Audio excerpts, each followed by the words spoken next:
വരാനിരിക്കുന്ന നിയമസഭാ തെരഞ്ഞെടുപ്പിൽ പരമാവധി സീറ്റുകളിൽ നേരിട്ട് മത്സരിക്കാനുള്ള കോൺഗ്രസ് നീക്കത്തിനെതിരെ UDF-ൽ കുറുമുന്നണി രൂപം കൊണ്ടു കഴിഞ്ഞു.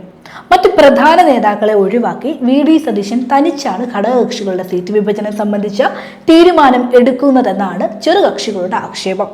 മുസ്ലിം ലീഗ് ഒഴികെയുള്ള മറ്റ് മുഴുവൻ കക്ഷികൾക്കും സീറ്റ് വിഭജനത്തിൽ പ്രതിഷേധവുമുണ്ട്.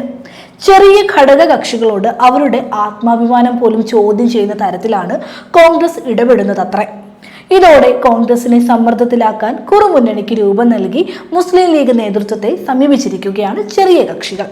സാക്ഷാൽ പാണക്കാട് സാദിഖ് അലി ശിഹാബ് തങ്ങളും കുഞ്ഞാലിക്കുട്ടിയും ഇടപെട്ടാൽ കോൺഗ്രസ് നേതാക്കൾ അനുസരിക്കുമെന്നാണ് ചെറുകക്ഷികളുടെ വാദം. അവർ അങ്ങനെ ധരിച്ചതിൽ കുറ്റം പറയാനാവില്ല കേട്ടോ. ലീഗ് വടിയെടുത്തപ്പോൾ കോൺഗ്രസ് നിലപാട് മാറ്റിയ എത്രയോ സംഭവങ്ങൾക്ക് രാഷ്ട്രീയ കേരളം സാക്ഷിയായിട്ടുണ്ട്. അതോടെ കേസ് മുസ്ലിം ലീഗിന് മുന്നിലെത്തും എന്ന് ഉറപ്പാണ്. ഇനി സീറ്റ് വിഭജനത്തിൽ ചെറിയ കക്ഷികളുടെ അവസ്ഥ എന്താണെന്ന് നമുക്കൊന്ന് നോക്കാം. പലരും ഇതുവരെ കേട്ടിട്ട് പോലുമില്ലാത്ത പല പാർട്ടികളും ഇപ്പോൾ UDF മുന്നണിയുടെ ഭാഗമാണ്. ഇവരൊന്നും വെറുതെ ഒന്ന് കയറിയതല്ല എന്ന സത്യം മറക്കരുത്. ഒത്തിരി മോഹന സുന്ദര വാഗ്ദാനങ്ങൾ നൽകിയാണ് കോൺഗ്രസ് നേതാക്കൾ ഇവരെയൊക്കെ UDF പാളയത്തിൽ എത്തിച്ചിരിക്കുന്നത്. സീറ്റ് വിഭജന ചർച്ച പുരോഗമിക്കുമ്പോൾ 4 കക്ഷികൾക്ക് സീറ്റില്ലെന്ന് കോൺഗ്രസ് നേതാക്കൾ അറിയിച്ചു കഴിഞ്ഞു.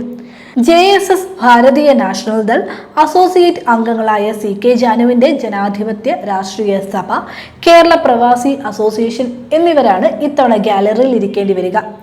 മുൻപ് 2 സീറ്റിൽ മത്സരിച്ച കേരള കോൺഗ്രസ് ജേക്കബ് വിഭാഗത്തിനും മാണി സി കാപ്പന്റെ KDPക്കും ഇത്തവണ ഓരോ സീറ്റുകൾ വീതമേ നൽകൂ.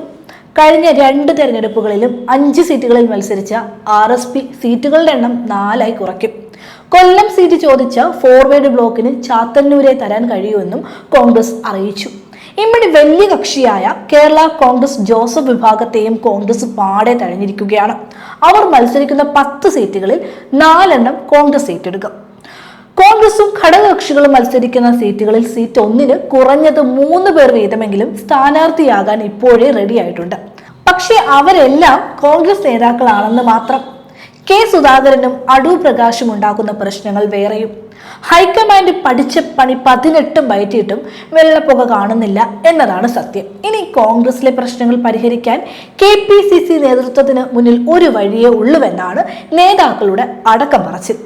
അതെന്താണെന്നറിയാമോ?